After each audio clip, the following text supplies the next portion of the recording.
Assalamualaikum warahmatullahi wabarakatuh. Hai, halo semuanya. Kenalin, nama aku Nabilatul Mufidah Zubairi. Aku dari Prodi S1 Pendidikan Guru Sekolah Dasar. Oke, di video kali ini aku mau jelasin dua hal yang bisa dibilang sangat penting, bahkan penting banget dalam dunia pendidikan anak. Itu yang pertama, apa sih yang harus dipahami seorang guru tentang psikologi anak sebelum akhirnya mereka mengajar? Lalu yang kedua, bagaimana sih cara mengatasi atau mendiagnosa kesulitan belajar pada siswa tingkat sekolah dasar? Yang pertama, guru itu harus memahami tahap perkembangan anak. Jadi, anak SD itu mereka cenderung berada pada tahap operasional konkret. Apa itu tahap operasional konkret? Tahap operasional konkret itu artinya mereka memahami hal-hal nyata dan butuh contoh konkretnya langsung. Contoh konkret. Jadi guru itu harus menggunakan bahasa-bahasa yang bisa dibilang cukup sederhana. Contohnya dengan bahasa visual atau dengan aktivitas langsung. Yang kedua, memahami karakter dan kebutuhan individu anak. Jadi setiap anak itu selalu punya gaya belajar yang berbeda-beda. Ada yang visual, ada yang auditori, ada yang kinestetik juga. Ada juga yang lebih aktif, pemalu, atau butuh pendekatan secara khusus. Jadi guru itu perlu menyesuaikan strategi agar semua anak itu bisa mengikuti pembelajaran. Yang ketiga, memahami aspek emosi dan sosial anak. Anak SD itu sedang belajar di mana mereka mengatur emosi dan belajar berinteraksi. Jadi guru itu harus peka juga terhadap kondisi psikologis mereka. Apakah mereka sedang cemas, mereka sedang kurang percaya diri, atau mengalami tekanan dari lingkungan keluarga, gitu. Yang keempat, memahami motivasi belajar pada anak.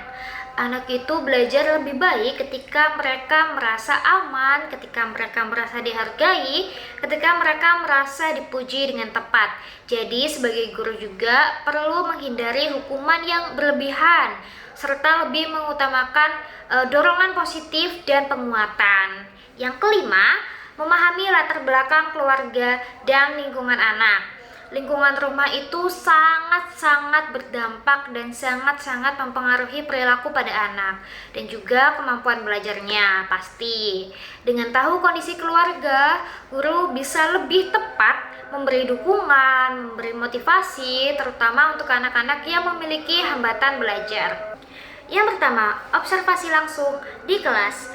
Guru itu akan mengamati perilaku belajar siswa. Contohnya, apakah ada anak yang sangat lambat dalam memahami materi, atau sering tidak fokus juga ketika di kelas, atau mereka kesulitan membaca, menulis, berhitung. Biasanya kan banyak dari anak-anak tuh gak jago buat ngitung atau susah matematika dan yang lain. Nah itu tuh harus diobservasi juga. Kalau misalkan itu berkelanjutan terus menerus dan tidak ada peningkatan begitu. Jadi observasi itu dilakukan secara berkelanjutan ya, dan gak hanya satu kali.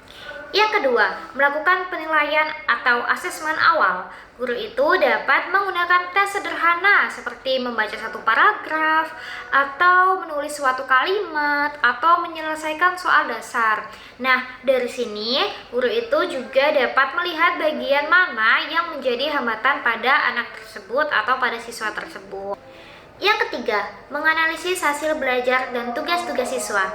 Ketika nilai atau hasil tugas suatu peserta didik atau suatu anak sering rendah atau tidak konsisten, tidak ada peningkatan atau naik turun, tapi turunnya itu terlalu banyak. Nah, guru itu perlu menelusuri apakah masalahnya ada pada kemampuan, motivasi, atau dari faktor yang lain. Yang keempat, wawancara dengan anak dan orang tua.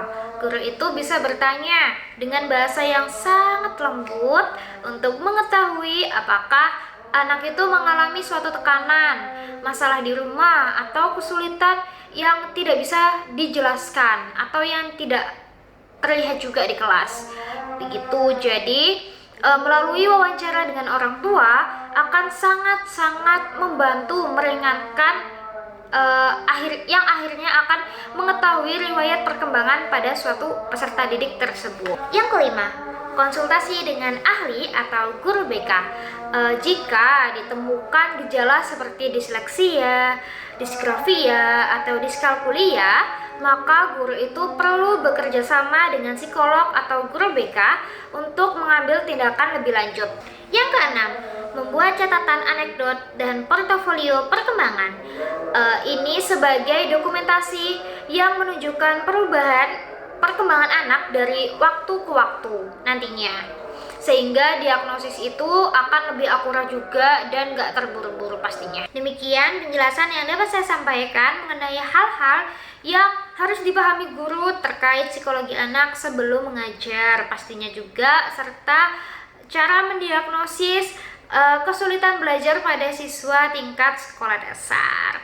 Gitu, semoga penjelasan yang dapat saya sampaikan dari awal sampai akhir membawa manfaat bagi kita semuanya. Wassalamualaikum warahmatullahi wabarakatuh. Bye bye.